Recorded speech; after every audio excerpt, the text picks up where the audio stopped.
My dear students, in this video, I will continue with the story The Happy Prince. You are all requested to follow all the videos in order to understand the story The Happy Prince. So let me begin with the story now. Finally, it started snowing, and when a lot of snow fell, everything froze. Everyone wore clothes made of fur. Some children wore red colored caps and wandered here and there. They skated on the ice, but the poor little bird grew colder and colder. Still, he would not leave the prince. He loved him so much. The bird did not want to die, so he often went to the bakery where the baker used to bake bread to eat some bread crumbs and tried to keep himself warm by flapping his wings. But at last, he knew that he was going to die. When he realized that his death was near, he had only enough strength to fly back to the statue of Happy Prince and murmured to the statue to allow him to kiss his hand. The Happy Prince thought that the bird was finally going to Egypt, so he expressed his happiness to the bird. He said to him that he was glad that the bird was finally going to Egypt. He also added that the bird had stayed with him for a long time and now it should move to Egypt. He wanted the bird to kiss his lips and not his hands, as he loved the bird too much. The bird replied that he was not going to Egypt, but he was going to the house of death. He asked to the statue if death was the brother of sleep or not. He kissed on the lips of the statue and fell dead at his feet. As soon as the bird fell dead on the feet of the statue, an unusual sound came out from the statue. The sound was of the breaking of the statue's heart, which was made of lead. The heart broke because of the death of his beloved bird. The heart snapped right into two due to the dreadful cold everywhere. The next morning, the mayor of the city, along with his councillors, was taking a round of the area where the statue of Happy Prince was erected. And when he crossed the statue and looked up at it, he said that the statue of Happy Prince looked untidy.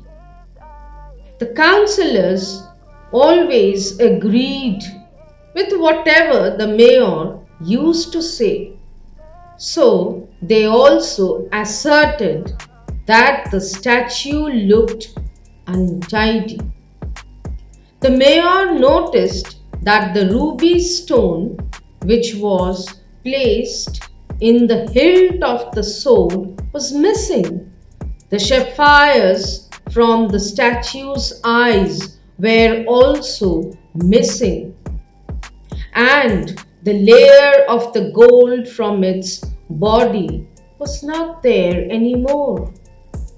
The mayor commented that it seemed that the statue was the statue of a beggar, and all the councillors agreed with him. Then the mayor noticed that a dead bird was lying on the feet of the statue.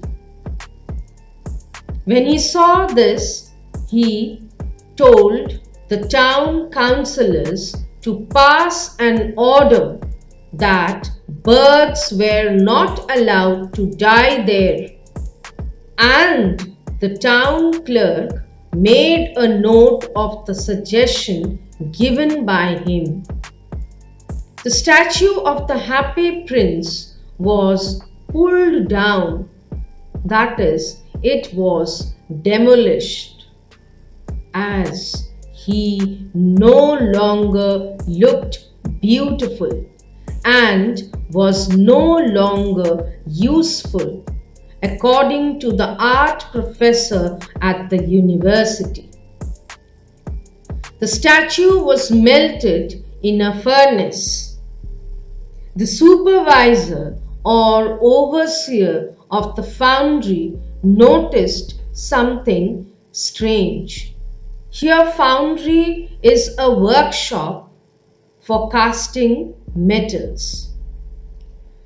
What did the supervisor notice? The heart of the statue, which broke into two pieces, did not melt. So it was thrown in on a dust heap where the dead swallow was also lying. It was in fact a coincidence that both the bird and the heart of the happy prince were lying in the same place. One day, God asked one of his angels to bring him the two most precious things of the city. The angel brought the heart of the statue, which had broken into two pieces, and the dead swallow bird to God. Then God said to the angel that he had brought the right things. The God praised the angel a lot. His choice was absolutely correct. The two things that he had brought from the city were indeed the most precious things of the city. He added that the bird would always sing in the garden of his paradise, and the happy prince would stay in his city of gold and admire him. In fact, the statue of the happy prince and the swallow both were rewarded by the angels and God in heaven. So here we come to an end of the story. I hope, students, you have all understood the story. Keep reading. Until then, goodbye. Have a nice day.